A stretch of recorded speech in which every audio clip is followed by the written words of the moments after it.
Hey Hello, ladies, hello. how you doing? Hey, how are you? I'm fine, thank you. I'm fine, thank you. How's Long everything? time no see. Long time no see. When was the Yeah, last time we saw each other? It was at a show in Angel. I it, remember the business center, I think.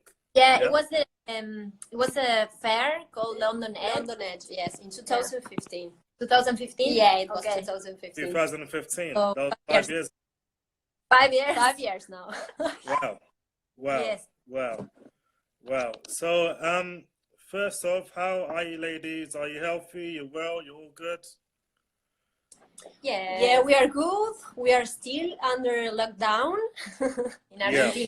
Because in Argentina we are still in quarantine, like in mandatory quarantine. So we are here locked down since, I think this is the 74, 75 days. day. I don't know. I'm not sure. Oh, how long is that in weeks?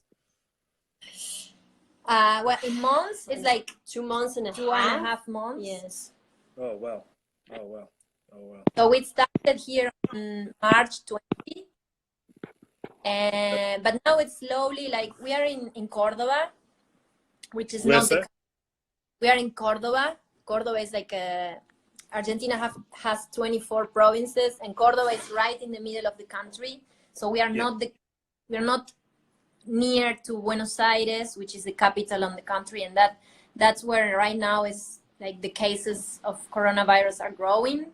Okay. But here it's going down. So it's a very different situation depending on what province. So now, for instance, since Monday, everything is like shops are open, but some like not restaurants, not bars, and you still need some permissions to circulate with a car. Yes. Mm. Mm. Yeah. Okay. Cool. How So, what's that, sir? about you? Yeah. I'm in London, UK. It's a bit. It's been a bit relaxed. So there's a few bars open, but they're serving outside. Oh yeah. So so instead of so you can't go into a bar or restaurant. You have to be served. Everything's takeaway only, essentially. Yeah. Everything's takeaway. But things are being more relaxed. There's a few people meeting up at parks. Okay. In terms of going to the supermarket, everything is becoming more relaxed. But shops are still closed. A few places are open, delivery only in terms of food. But yeah, everything. I've just been at home for the most part. I haven't really been going anywhere too much, and Imagine. and I've just been like doing my shopping like once or twice a week for food shopping. But for the most part, I've been spending my time at home producing content for my art blog. That's all I've been doing. I've been producing content for my art blog, staying at home. But yeah, Same for us. What's that? Same for us. Yeah. So with the therapy recycled, for the people listening, it's a repurposed fashion label. Is that correct? Yes. Yes, it's what we do exactly is upcycling. Upcycling is a correct term. So Yeah. for the people out there, maybe they're new, they're just watching now. Can you tell us a bit about your journey, how you developed your brand? Sebastian, I had a friend of mine from Germany watching. A friend of us. Oh. Hi, Sebastian. Hey. Forgets there to the German people. Forgets. Yeah. Good, you know it. Nice. So so for the people out there, if you could give us a bit of insight on the journey of the brand, like how you developed the brand, how you came up with the idea, the genesis, just a bit about the journey on developing the brand. Yes, you can start. So we started 2012 in Berlin, and started like a really personal journey, like something like a personal research about identity. I am from Argentina. We are sisters. We are from Argentina, where we are right now, but I live in Berlin, in Germany, since 15 years already. So when I started therapy, I think I was in my 8th year there, and I started having like so many questions about myself and my. Today I see it very clear that it was about my identity, and many things came together, like being an immigrant and why am I here and what do I want to do in this country. And I felt that I was needing something more artistic in my life, because we actually come from a seamstresses background in our family, and connecting with materials like textiles for me was very easy. So I started with that. And I already have done that before, always in my life. We did it always like at home with my mom and with our grandmother. She teaches us many things. Paula was the one in the family that studied fashion, social communications or journalism. But for me, fashion is we think of fashion as a means of communications, as a way of expressing ourselves. So this is the point of view that we have. And I started experimenting with things that I had around. I bought a secondhand sewing machine, and I did many things. I started selling at markets, at designer markets. And as I started, I thought about the name, because the name of our brand is, of our project, it's totally what it means for us. It started as a creative therapy, and as a therapy to exorcise our ghosts and our demons and bad things. And in a way, translating that into clothes, it was about bringing back to life things that were dead or wrong or with mistakes or abandoned. And then, of course, the recycle word is because at the core of therapy was always about recycling. That was very clear from the beginning. So we always work it from the beginning with secondhand garments. And so when a couple of months later, I came to Argentina to visit my family, and we were talking and we were saying, let's try to do this here also. And so that's when Paula really joined me. Yeah, that was in summer of 2013.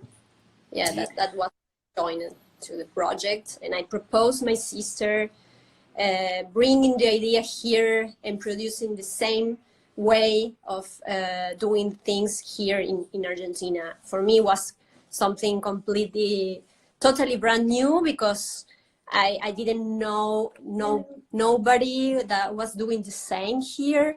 So the idea was great, was amazing, and I wanted to like reconnect with my designer part, because it was quite abandoned at that time. So yes, I proposed the idea. We didn't have any idea how we were gonna do that, but we just started, and rolling crazy, because through the years it was like developing more and more, and we just find the way to do it in both sides of the world. Yeah, no, I just appreciate seeing two sisters working together. It's nice. So I do respect that, and I do admire you both, actually, really I do, you know. And I remember seeing the images of the clothing and the direction behind the images, the photography as well. I just thought it was super like creative and expressive as well. So I do, I appreciate that. Thank you. Yes, we're all about experimenting. Like right now, after 8 years, we already have some way of doing things but we have created it that ourselves from zero, of course, reading a lot and learning on the way a lot. So when did we actually meet for the first time? How long ago was that? 5 years ago. 5 years. It was September 2015. We were there for a week in holidays, and we just met. I think we were remembering that. I think we met in a bar. Yeah, and we did. And the next day we went to the London Edge, this alternative fashion fair. So it was 1 day apart. Sorry? That was 1 day apart from when we initially met to the fair. That was 1 day apart. Yes. with you. Oh, Yeah, wow. Yeah. Oh my gosh, I don't remember that, you know. yeah, Oh, yeah. wow. I think we told you about this fair, and you were interested in also checking it, and so Yeah. then we met there again at the entrance. And the entrance, yes. Yeah. Yeah, And you yeah.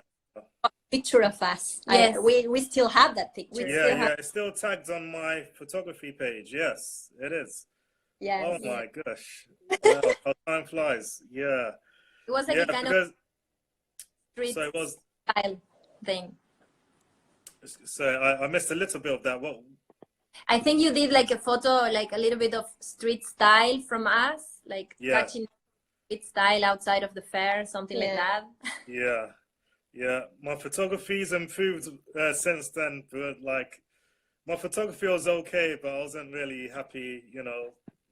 Yeah, it's just process recess. I've learned so much. You know, when time goes past, you learn so much. You just Yes. get a wealth of knowledge, and you look back at your old stuff and you think, "Oh, what the fuck?" Yes, is the It's like, same. you know, like So we have been both, like you and us, doing the same thing these 5 years. So I guess we have become a little bit better. yeah, yeah, definitely, Yes. most definitely, yeah. Yeah. Because I don't know. I just love art. I've always loved. I'm not even sure if I had an art board. I don't think I had this art block when I met you, ladies. I set it No, up 2016. No, I don't think so. No, we would have known. I think we saw it after. Yes, you Yeah, did it. yeah, Yes. yeah. No, it didn't exist when I met you. I set it up 2016. So what else is new?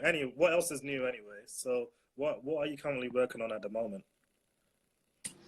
Well, actually, right now we are during the lockdown. We just realized how tired we were, first of Yeah, all, yeah. and we needed rest because our heads were completely burned out. For Okay. me, mostly I was burned out, and I needed just to stop and think what's next. No, Yeah. so these 2.5 months we have been developing our next steps in our project in terms of turning even more circular, like closing the circle because we want just get better, improve that part. And we have been studying a lot and reading a lot. Yep. And talking with colleagues about issues, and the idea is like taking the next step to make therapy a more circular project. That's the whole idea. And plus, like doing something more open source. That's the idea that we want to bring right now, like sharing everything what we do in terms that the rest of the people can do the same than us, using our same techniques. And this is that in what we are working now right now. Yes. Or these months we are not finished yet, of course. We are just searching, researching, going backwards, going forwards in what we have been doing, and reading our own story and trying to bring in more stuff from our past to the present and put all together and bring a big idea, no, a general idea. Yep. Yes. That's Yep. it. Yes. Created an online shop for Argentina because we didn't have any online shop, and at the moment, like here in Argentina, we sell in 5 shops. What we do, like concept stores, and of course they have been closed. So we thought about finally we had time to do it, and so we created an online shop for Argentina. So we have been producing stuff also. Nice. What's the name of the online shop? It's therapy. It's like linked from the main page from us, like from therapy-berlin.com. You can link to our online store for exclusive for Argentina from there. Yes. Because it's because the base of this page in Argentina is like very long extension in the name, so it's easier to link straight from there, from our main page to yeah. to the So you Argentinian go to store. therapy-berlin.com. Yes. And there you find a button for the European online shop and another button for the Argentinian online shop. Exactly. Oh, okay. Yes. Okay, Yeah. cool. So just go to the links in the bios. Exactly. Yeah. We have everything linked in our Instagram accounts, in everywhere. I mean, all It's our very social media is linked Yeah. in between. It's easy to find. Yeah, us. we also have been polishing that. Also, Yeah. polishing that, like Okay, perfection, cool. social Is media. it possible and to put a link on the comment section? I'm not sure. I put the link on the comment. Maybe. Yes. So maybe people could just jump on that link if they're curious. Exactly. Yeah. I don't know if links work here. I don't know if it works, but at least you can just see it and Yeah. So I'm. just copy the name and go and There it check is. it. That's it. Oh, nice. Okay, yeah. People just go to the link. If you want to know more about therapy, go to the link.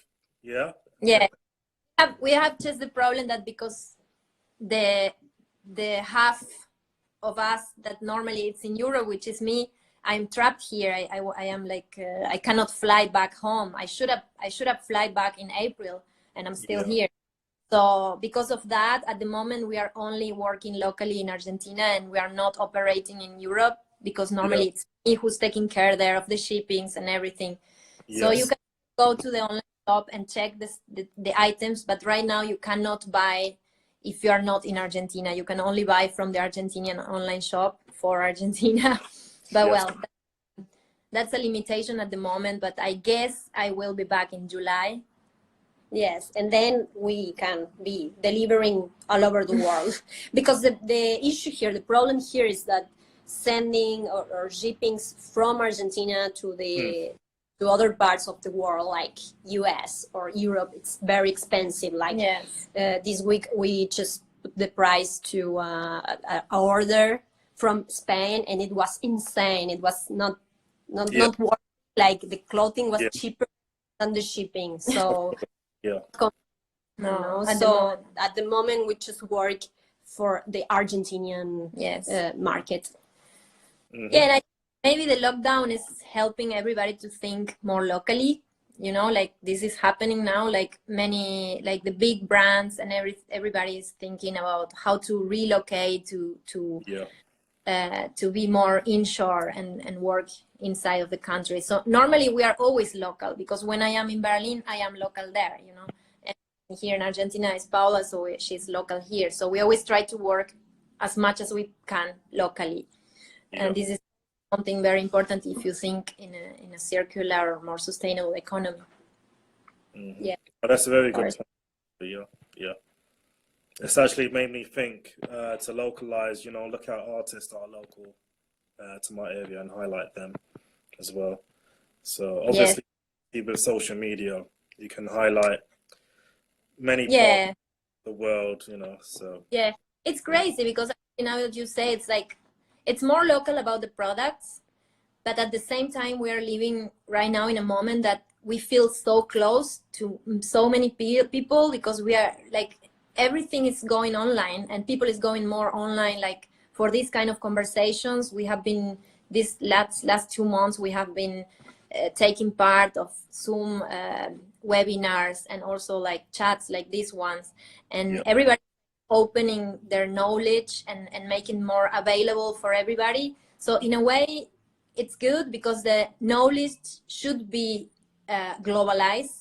Knowledge and information should be available for everybody in everywhere, but probably we should think about products, you know, material stuff. The shorter the way they go, the better, actually. So the sourcing, that's the contradiction a little bit. Yeah, but it does make a lot of sense because it's logical, because there's cars, planes. If cars and planes are involved, to go further, more petrol's being used, more gasoline or whatever is being used, more energy efforts being used to travel further. Exactly. You can see right now, like with no planes, with no flights, around the world. The pollution has down, you know? Yes. Yeah. But there are always other ways of making things more efficient. Like, I don't mean like if you are in London, if you want to buy from some independent designer in, I don't know, in Argentina or in Berlin, maybe there are other ways of making things more sustainable. I mean, maybe behind, like, not at the moment of the shipping, maybe you still have to have that cost, and even that you can still improve with greener ways of shipping stuff. But the problem mostly right now is behind, like in the production part. So sometimes you have crazy paths of things going back and forth between Asia and Europe and back again, and for the finishing part and for the material and for this and for that, going all across the globe just to produce one shirt and one pair of jeans. And that's the part that right now the big companies are like, because it's maybe now it's going to be more convenient, you know, they always think about the profit first, like big companies. And companies in general, they have to think about the profit, but maybe right now it's going to be more convenient to produce again inshore in your country, you know. And this is the part that it's great, that it's accelerating this way of thinking, and these things have to change. And I think this is the opportunity right now to think about this, to make it more efficient. A word that is going around a lot in conversation is glocal, like. Yes. Taking your work around the world, but the sourcing and everything is local, and it's like the value of things that you have there in your place, in your region, in your country. So I think it's something that is growing now, the glocal way of it's working. very graphic work. Yeah. No, but it does make sense to localize production and bring back production to certain parts of the world, you know. So it's good for the economy, in my humble opinion. If you're actually making something as opposed to not, you know. So that's why certain parts of the world, like, they're winning, because their production is really, really, really, manufacturing is really, really high, you know. So people are always going to need things to be made around the world, and the local ideology, the local manufacturing ideology, I think it's very beneficial, like, on a global scale. So I think the transition should be also happen very carefully, because you cannot just forget about all those in Asia that work in the factories. So, but I think the big companies producing there, they have the resources to maybe re-educate those workers and give them other tools and to still be part of the production or produce in a better way, or I don't know, not to leave them behind. When I mean producing locally, we never mean, like, when you think consciously, you never want to say that you're leaving people in Asia behind, like in Bangladesh or Cambodia or other countries where the people really need those jobs, no? They really need to work. So it's gonna have to happen. I think it's gonna be a transition. It's not something that can happen from one day to the next. But it's good that the discussion is there and everybody's like thinking about that, you know? Definitely. Yeah, definitely. Like, I'm not gonna lie and sit here to say I'm a professional at I'm an expert at you know, clothes manufacturing and export and importing. I'm not a professional, but that's something I'm open myself to learn more about, and it's insightful to learn about, like, where your clothes and everything comes from, and like how, you know, how, like, the local, like, designer businesses are working, how do they ship their items, how do they make their items. To be consciously aware of that, I think that's helpful. That's a helpful thing.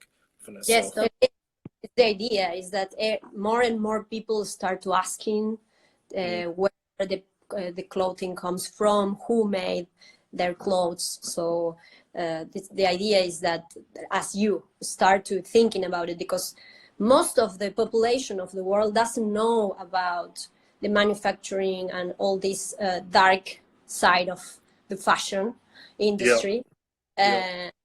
something good that is starting to happen now is that this is in all the conversations around fashion and in the people using fashion and loving fashion. Like everybody use clothing, everybody wears something, so it's something that everybody should ask. But that this is something that is starting to happen, so it's something really good. Yeah, I think it's very important to definitely like question loads of things, like question your lifestyle as well. You know, question your lifestyle and be open to adopting to a better way of doing things as well. So I think it's important to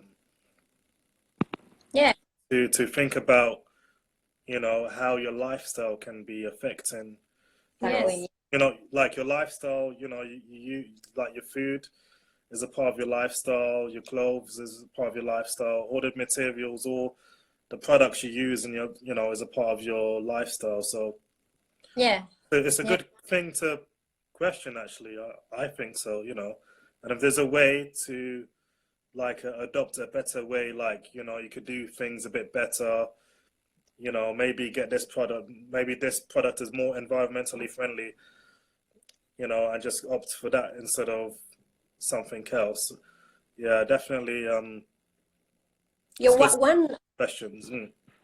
Exactly, as you say, and one thing like fashion or food, it's a trigger to ask more things, because you start, in my case, my question and my consciousness started with fashion, but then went to more and more things around my lifestyle, like food. I'm vegan now, so it's my election. I mean, it's not that everybody has to be vegan, but in case I started to read more and get more knowledge around meat and around the contamination around food. But the trigger, it was fashion. So if you have one issue, if you have one concern around one issue, for sure, that is going to be a trigger for asking more questions around your lifestyle in more aspects. Yeah, and therapy, we make a proposal to people, like it doesn't mean to take, like when you start asking questions and knowing more and more information, and you read about many sad things that happens behind and nobody knows, or many people doesn't want to know about. But it doesn't mean that it has to take the fun away, because for us, fashion has to be fun also. And our proposal is what worked for us, and it's getting involved in the things that we wear, like trying to change something that you have at home, like, I don't know, cutting something, or review your wardrobe and do something about the things that you have. And we try to motivate that, because the way that fashion is sold right now, it's fun for a very short period of time. It's when you buy it and it's something new and you wear it the first time, and then that feeling washes away, and at that point you need to buy something new again. So actually, it's not fun. If you look at it at the circle, it's a very short circle. It's not fun. It's a lot of money. It's fun for selling the clothes, but not for us, the consumers. And so not for many of the people doing the clothes. Exactly, not for the workers behind, because they don't get paid right. So we thought about a way that were more interesting, more fun, and for us, what was getting involved in doing things, in making things. And as soon as you start making or remaking something, you connect with the process of doing stuff, and you connect with the material, and you value all that work that is behind, and you value the materials, you check the quality, and you started asking questions, and maybe you do it just as a hobby. Not everybody has to do as we did, creating a brand of it, but it has so good sides, and it's much more fun. The other fun thing is, like, for me, one of the things that started therapy for me was, like, I was going to the regular big chains in Berlin, and at some point I became aware of how boring it was, that it was 100 of the same dress, and it was so easy, you know, this fastness and this thing so easy. It's so easy to get it, just go and pay for it.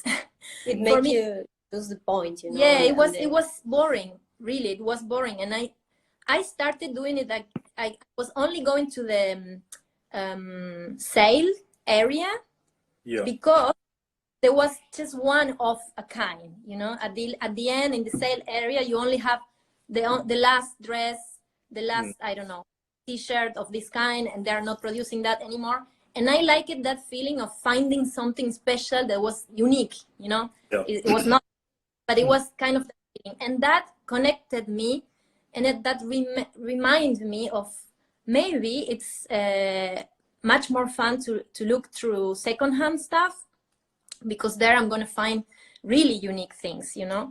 And so I went from the regular shops, because before doing therapy, I was also buying new clothes in the big fast fashion chains. And I went from that, like, through the sales area, looking for specific unique items. And then I went to the secondhand shops, and I never moved from there. You know, I stayed with the secondhand, and I mean, I don't know how many years I haven't been in a big retailer store anymore. And that's more fun. For me, it was much more fun to find unique pieces. And for us, still today, it's like one of the best parts of our job is going to look for treasures, you know. Exactly, yeah. One of the funniest parts. And then you think about the possibilities, you know. What can I do with potential this? The potential, you know, that's the fun part. You maybe find something that maybe you think, no, this is ugly, or I don't like the shape or the color, but then you have to put your imagination to work in that moment when you find the thing, and you think immediately, like, this can be another thing, another different thing. I'm going to repurpose this. And then it's like you are constantly creating and imagining in your head. So it's about being creative. We always say to people, like, start with a pair of scissors. Everybody has a pair of scissors at home. Or even if you don't like trust yourself cutting something, maybe try first to wear something in a different way, like taking a men's shirt and using a skirt, you know, play with the stuff. That will be the first step. And then maybe take the scissors, and maybe you cut something, and then maybe you go to the thread and needle, and, you know, it's like trying. It's like a process, but the first, like, thinking out of the box, you know, like starting to rethink the original way of that object or that piece, and from then you can just start to making more and more different things. Yeah. Nice. So obviously you've been in the game for a while, and it helps to know about the right type of materials. So what would you say about that? So does that help to have a knowledge of materials? Yes, but it's not, you know, it's not mandatory. No. Everybody can do, like, we have been collecting and searching through secondhand shop for clothes for so long, and it's really a big difference when we find things that were produced, let's say, up to 2002, at the beginning of 2000, and when everything accelerated after that point in fashion, and now we talk a lot about fast fashion, but it's something very new. In the middle of the 2000s, it started accelerating in a way. Well, those materials, like the newer materials, you can really see the difference of the quality. And of course, I mean, the first thing to do will be, like, try not to buy things that are made for lasting one season, because next year, even if you still have it at home, it's gonna be, you know, it's gonna be in a bad shape, and you are not feel like, I want to do something new out of it because it's in bad shape. And that's what happens when you buy, like, very bad quality fast fashion. So the best, try to buy good quality stuff, and if it's too expensive, because for us it's the same, we are not rich, for us very good quality things sometimes are very expensive, you can buy secondhand and older items. and these are gonna last longer because they're better quality. So maybe start checking about the quality of the things you buy. You know, you don't need to know if it's, you know, real wool or real. I mean, you can check always inside in the tags. You know, you can check in the tags. You will see that everything now it's polyester. Like a percentage of the composition of the fibers is made out of polyester. Yeah, and polyester tend to, you know, to not last long, to get a uglier look with the years. Yeah. So try to buy things that are natural fibers and better quality fibers. Yeah. Yeah, That's no, that's a good tip. That's a good tip. Because like I used to, when I was younger, I used to buy stuff. Just going to materials, I used to buy loads of things from Primark when I was younger. But I realized I was actually wasting a lot of money in the long run because the materials were cheap, and I kept on buying it and buying it. But that's because you think you're getting a bargain, but you're not, because it's gonna last for like even it lasts for 1 month. Yeah, Disposable. All the clothes. It is, yeah. Disposable. So even like, you know, I could be wearing a t-shirt, it lasts for like 5 years, 10 years, and maybe it costs, you know, a certain amount, but there's a reason why, because it lasts for 10 years. So I mean, sometimes people say, no, but I bought something from one of these brands and a t-shirt, and I have been wearing it for 8 years. I do that. I have things that, but what happens normally is the cotton stuff. The cotton stuff, you use it longer. Cotton is a natural fiber.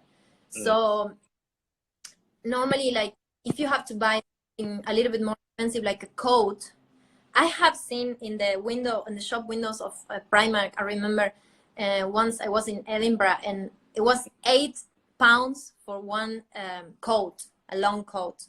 wow. And I cannot believe, you know, it's like £8. But then at the moment that they are in the mannequin in the shop window, they are okay. But as the more you use it, it loses the shape.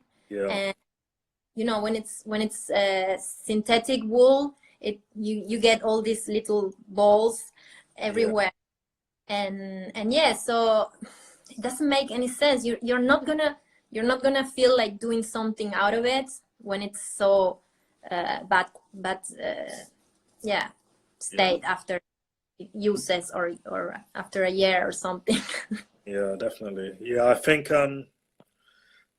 yeah, my personal opinion, I just think you save money in the long run if you spend money on one piece of clothing with really good materials. It might be a bit pricey, but if it's going to last for 10 years plus. Or you can just go to, I mean, in London, you have huge second-hand markets and amazing vintage stores that have amazing pieces. We have been there many times. We know that is like that. So you can't afford an expensive coat because it's from an organic or sustainable or a very high quality brand. You just can go to the second-hand markets, flea markets, charity shops. We have a lot of charity shops. We love the charity shops. And you can find amazing jackets for £10, for instance. I mean, there's amazing things. Or even if you pay 40, but it's from the 70s and it still look amazing, that means that it's gonna still look amazing the next, 30 years. You're right. We already have the proof that this is from the 70s and it's brand new right now. It means that it's gonna last forever. Yes. Yeah. The materials from the 70s are friggin' phenomenal, seriously. Like, because I was, there's a couple of shops in Brick Lane, East London. Yeah. And they specialize in high-end fashion brands from the 70s and 80s. And the clothing looks brand new. It's fucking amazing, actually. So it's true also that in some areas this also happens in Berlin. Like in some more like touristic areas, the vintage shops are a bit more pricey, but still you can find bargains and you can still like just have the fun to look through amazing stuff and unique stuff. Yep. And go to a smaller street, you find even cheaper stuff. This was very sad for me. Like since the beginning, when we started with therapy, we love going to UK. We go traveling there a lot, and to get inspiration. Amazing things happen there, especially in London. Also, we were last year in Liverpool and Manchester, and we loved it. And I had all these years that we have been doing therapy, I have been going, and we have been going through charity shops. And I remember I used to find a lot of vintage stuff in the charity shops, but now it's incredible. You can really see there, you can do like a social study, how much fashion has accelerated. And you can only find these very cheap brands in the charity shops now. Like it has become very difficult to find like good quality stuff, and that tells you everything about what kind of clothes people consume, you know. Just as simple as that. That also happens in Berlin. It's the same, you know. And here and everywhere. Yeah, because, you know, secondhand clothing, it's a reflection about what people wear and what people donate to these places. So if people get more and more like cheap fast fashion, this is you're gonna find it then in the secondhand stores. Yeah, and then many people think that donating that to charity, it's compensating, you know, but it's not good, because some things end in the same country in the secondhand shops, but the most of it travels very long ways and ends up in Africa or in India, and it really destroys the economy, the local economy, because people there don't produce clothes anymore because they get it very cheap from the richer countries. And so even here in Argentina, for instance, there is a law, we don't have that here, because there is a law here that doesn't allow to import secondhand clothes from other countries. You know, or it's very controlled, it's very like specific places, but it's really like very difficult to find here secondhand clothes from other countries. But you do have Africa countries where they do receive all of that, you know, they receive all of that. Like, yes, in Ghana I think is the biggest secondhand market, and yes, there, and it's a lot of women working there, like carrying a lot of clothing, and their bags are broken, and there's a lot of issues around it. So yeah, it's very cheap labor, and it produces, like, it's a chain of bad working conditions, and it's destroying really the local economy. It's not helping. No, that's an eye-opener. I was totally oblivious to that. I had no idea about, you know, the huge sums of secondhand clothing going to. Yes, there is good ways of donating clothes, and the best way of donating clothes is not putting it in this. I guess you have in UK what we also have in Germany, like these big containers where it's for certain companies that they collect the clothes, the discarded clothes. Normally that clothes is the clothes that ends up in Africa. And the best way of donating is giving it in your community. So putting things very nicely, like wash it and fold it into bags, and put a you know, a sign that says to give away or whatever. And so it stays like somebody from your community is going to take it, somebody who needs it. I don't know if that's possible in London, but in Berlin we do that a lot. Like, we just put it outside, and in 10 minutes it's gone. Superschenken. Exactly. You put Superschenken, and it's gone, and you know that somebody in your community get it, and somebody that need it or whatever, and it doesn't go through this other channel of industrial second-hand market, you know. Yeah, actually, if you want to read, I can recommend you an article that was wrote in the Fashionista blog. I don't remember the name of the journalist, but she wrote an article specifically about the second-hand market in Ghana and how big it is and all the problems that is causing there, especially in these women's. carrying the big bags and taking there to the market. So I can. That's so interesting. That's so interesting. Yeah. So the other of course the solution is to buy less.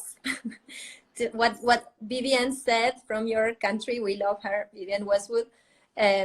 Buy less, choose well, buy less, make it last. Yeah, Definitely. definitely that's the best part. And we will add be creative. We will put a fourth sentence saying be creative with what you already have. Definitely. And don't buy cheap rubbish materials. Try to that. I mean, I understand that sometimes you need, I don't know, underwear, and that's the faster option.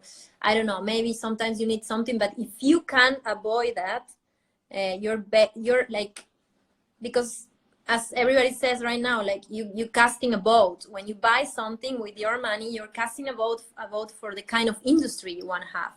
So if you put that money in a local in the local creative community, in people doing things in your community, that money stays there.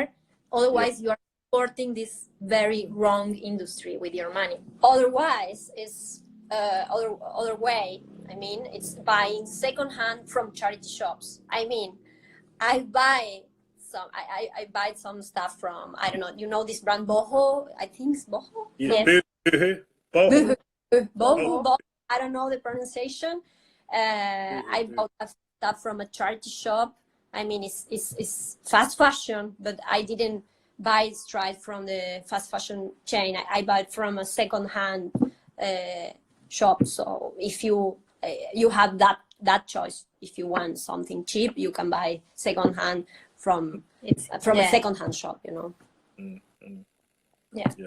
I think there's a massive variety for women's clothing, like in general, like charity shop or like in the main, in the main stores, So for men, like, could you give any advice for men like that want to get into upscale, like that want to get into like just getting pieces that are secondhand? Well, it's always like for us, it's always a challenge to make men's clothes because we do very like alternative styles and I don't know. And so sometimes men are a little bit more conservative. It depends on which country we talk about. Maybe in Berlin it's not like that, but for instance here in Argentina it is like that.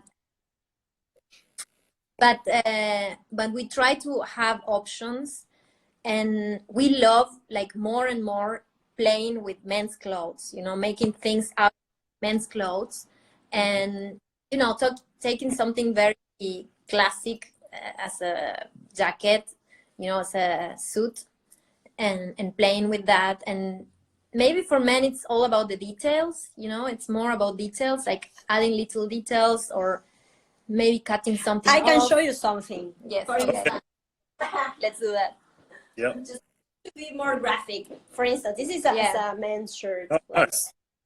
Like very Hawaiian style, but what we just added this detail that you can just take out the chain when you put it and you just put it again. And it's just a small detail. Yeah. This is okay. I mean, if you're quite conservative, I mean, the shirt is not conservative. I know, definitely. As you can see, I am very conservative. No. Okay. Yes. But you can do that. Conservative. There in your black shirt, it's. Yes, I think for men it's about the details. So we're always thinking about that. It's a good question actually. And I will say also men should be more creative and try to look like if you wanna have a different result, so then you have to change something in your behavior. If you do always the same, you're gonna have always the same result. So maybe try going to the charity shop, try going to other shops. What we also do is look through men's clothes for us, and I can say the same. Why you always go to the men's section? Maybe you find something in the girls section. It's just about it's about think again. Why not talks about the gender? Yes. This is all changing right now about gender conception. So you can just eliminate from your mind this male female way of thinking in clothing and in everything, and you just can do that, like find something Why in not? a female section in the second hand. And Have you maybe- ever done it? Done what? Have you what I said? What? Go Look to the at- women's section for clothes? Yes. No, I It's haven't. not that you're gonna find only dresses. you Try. know, I you mean, can maybe find you find amazing something, a stuff. shirt that you Yeah. like. I don't know. I had friends that I'd find like shirts and things from women, from the women's section, and they loved it, like pants, shirts, jackets. I mean, Yeah, because the now option is also the brands more are like blurring the line dividing the two genders. So it's like in the female, you find things that you cannot say who's that for, you know. So they decide that it should be in the women's section, but maybe it could fit anybody, you know. yeah. So But I think, It's- but for me, I think women have more options. Even when they try a men's shirt, they just have, it looks good, but they just have more options. Yeah, I this think is that's really just my opinion. I think so. yeah. I get what you say. I mean, I think everybody thinks the same. Yeah, But but even change your point yeah, of view. maybe that's because men don't demand different stuff, you know. Men, you just like demand always, like in general, people demand the same kind of stuff. So the brands don't produce other stuff because there is no demand, you know. Or not even about the gender thing, but also like maybe going, I don't know, sometimes I find amazing stuff in a biker store, you know, like for bikers, or for or sports, you know. I go to the sports section and maybe I find something that I like for the night, you know. I mean, I only buy secondhand, but I like doing that. I go to the big size area. We have a huge secondhand store in Berlin, and they have separated, you know, like big sizes, I don't know, whatever. And I go to all areas, you know. In the big sizes area, I found, because nobody goes there. So, I mean, And you can find amazing you stuff find amazing there, stuff, like and jackets today, you and- know, today you can wear big, you can wear small, it doesn't matter. Yeah. It only matters what you like. So that's also a way of creative. Where do you go? If you go always to the same place, you're always gonna find the same. Yeah, you have to change your body, you have to break your own like preconceptions Yes. about gender and styles and everything. size And that and- way you can find, for sure, your mind is going to be open, and you're going to find more options. I can Yes. assure that. definitely. Yeah, because you know, when I go to the high, I have to be honest, when I go to the high streets and all the shops, can we both agree that most of it's catered to female? The clothes, it's labeled for, like, I'm not, like, I have to be honest, a lot of it, the high streets, the clothing shops in the high streets are catered to female. Most of it is catered to female. Well, because female buy more clothes, you know. I know, but that's what I'm saying. Like, it's, But I think it's you know, it's like a circle. What's first? yeah. And maybe it's the system and the industry pushing women to buy always new clothes, and that's why they buy. I don't think it's something in the DNA. It's not like, okay, you're born female, you're gonna buy more clothes. I think it's like a cultural thing. Yeah, because maybe it Yeah. comes from the patriarchy, you know, this idea that women have to be always beautiful, perfect, and New dress, always new dress, and everything is sold to her, because I don't know, patriarchy system has made women more insecure of themselves, so they need to feel that insecurity buying stuff that the market says that are going to make you beautiful and better and younger and stronger and skinnier and whatever. So I think it comes maybe from that, I mean, from that side. And if you see, I think that if changes are happening, if you see some changes, the changes come because the consumer is changing, the consumer mind is changing, and the consumer is demanding things. So let's never underestimate the power that we, the people that goes and buy stuff, have. We are the ones that decide, and when we all change our minds, they have to change the products. It's just as simple as that. Yeah, that makes a lot of sense. Yeah. So that's yeah. So it's a reflection. So the items you see in the store is a reflection of the purchasing, but it's a cycle. It is a cycle. It's a part of a big cycle. It's a cycle. Yeah. They also fashion, like, if you follow the trends, they are dictating you stuff, you know, they are telling you what to wear the next season. And this is like, we take it for granted. Maybe we should say it more, but we don't follow the trends, and we are against trends. Of course, don't follow trends, and be more authentic.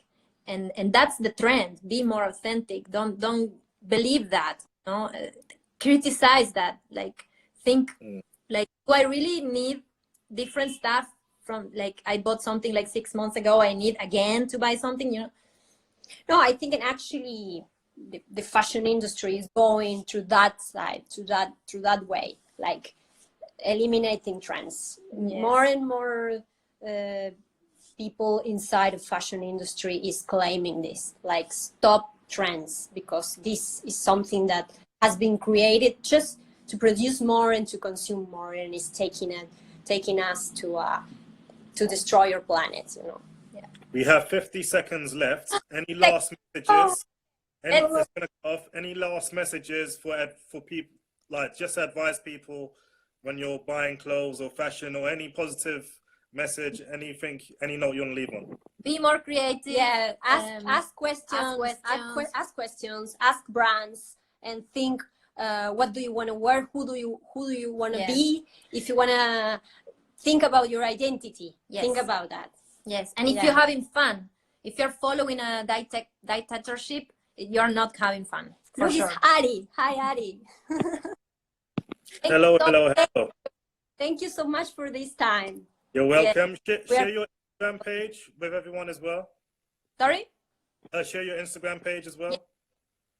It's you want to know?